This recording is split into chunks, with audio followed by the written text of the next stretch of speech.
সবাইকে সুস্বাগতম। 186 পদে প্রধান প্রশাসনিক কর্মকর্তার কার্যালয়ে নিয়োগ বিজ্ঞপ্তি।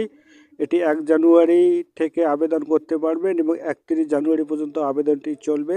তো এর মধ্যে উল্লেখিত পদ রয়েছে নিরাপত্তা উপপরিদর্শক, তারপর সহকারী অধিদক্ষ, কম্পিউটার অপারেটর, সার্টিলিপিকার কাম কম্পিউটার, নকশাকার গ্রেড, উচ্চমান সহকারী, পরিসংখ্যান সহকারী গ্রেড, ষাট মুদ্রাক্ষরী কাম কম্পিউটার অপারেটর, অফিস সহকারী কাম কম্পিউটার, টেলিফোন অপারেটর, নিরাপত্তা তত্ত্বাবধায়ক, linesman grade, electrician grade, E&BR বা boot maker 18 grade, photocopy operator 18 grade, office সহায়ক 20তম গ্রেড, বাবুর্চি 20তম গ্রেড, সহকারী বাবুর্চি 20তম